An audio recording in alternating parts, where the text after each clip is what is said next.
Yes, demons exist. They do work. You can either make a demon through certain emotional powers within yourself and casting them into the body of a creationary thought that is meant to perpetuate itself in certain aspects of your life, uh, and do that for yourself. Or you can tap into demons that have already been created or that were created long, long, long ago at the very beginning. And you can tap into these demons and use the forces in your life that they basically manifest, that they represent. They do work. Now, here's the downside to demons: they are impersonal. They don't care about consoling you, they don't care about your quips or your sadnesses about how they've changed your lives in the ways that you asked. Because a lot of the time it's basically the old cliche of be careful what you wish for, because you might just get it with demons. Demons will change your life in the ways that you ask, but they don't necessarily look for loopholes or ways to screw you over. They just basically give you, if you sacrifice what the necessary sacrifice is, if they basically give you what you want, if you are willing to make the sacrifice demanded. And the sad thing is, a lot of the time we don't know what we want. We simply don't know who we are and what we truly want in life, what we want out of life, and what manifestations of energy or soul we want to be intrinsic to our future nature. We don't know. And because of that, a lot of the times we have regrets if we work with demons. Now, I'm not going to talk about if I've worked with demons, but I will say that I have created a demonic force. But it's for a purpose that I basically harness its ability to bleed into other areas of my life. So basically, it's kind of like a slave, I guess you could say. Something that's like how Solomon enslaved the demons that he did all those centuries ago. uh, and you can read the Key of Solomon, the Minor Key of Solomon, and learn how to make those demons work for you. Though I'd be careful, because demons that are enslaved like that tend to try and screw you over when they're making the foundations of what you're trying to manifest. In whatever way that they can, because you're enslaving them.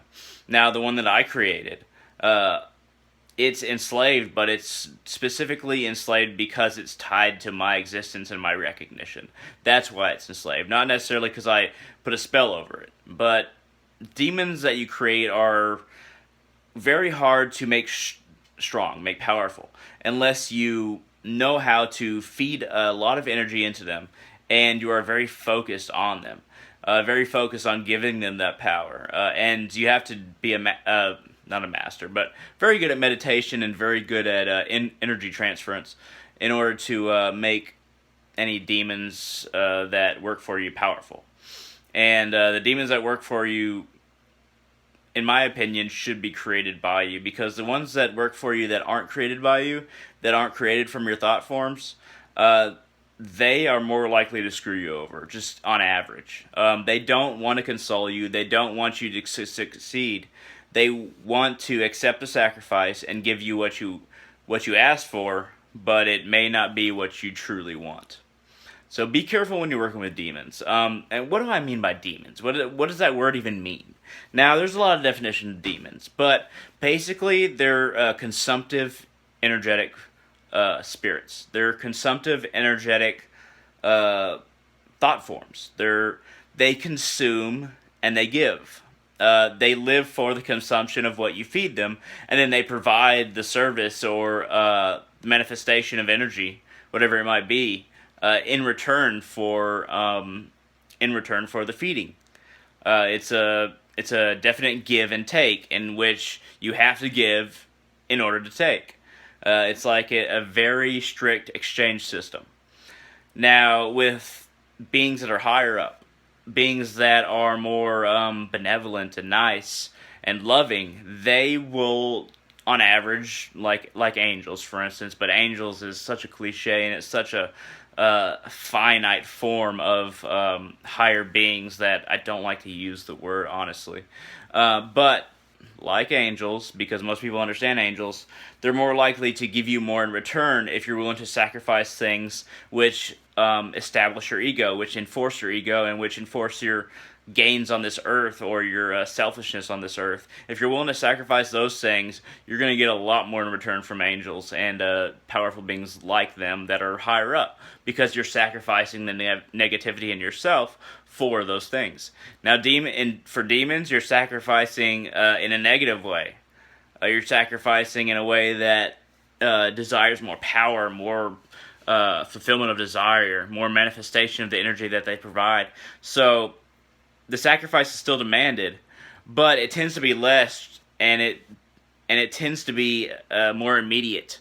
The manifestations the demons provide for you, but they don't really care about you. They won't feel any remorse for not providing you with what you really wanted. They won't feel any pain for you not being happy with what you gained. It is a very strict system when it comes to demons. For angels and beings like them that are above or around, to the side, whatever you want to call them. I don't want to get into all the different beings, so I'm just going to keep it simple. For angels, they want you to succeed. They want you to raise your consciousness. They want you to become more and more enlightened. So they provide you with incentive to become greater and bigger, as complete opposite of demons, which just give you what you want, what you asked for anyway, not necessarily what you want. And that's all I really got to say about demons. And this has been a really vague video about them, but I hope that you've kind of understood a little bit about how demons operate. And if you're going to create them, I haven't provided any information about how to create them, but there's plenty of information out there in books. Servitor creation, you might want to look into that if you want to create demons, but there's all kinds of servitors that aren't necessarily demonic. Anyway, I hope that this information about demons has been enlightening, at least a little bit.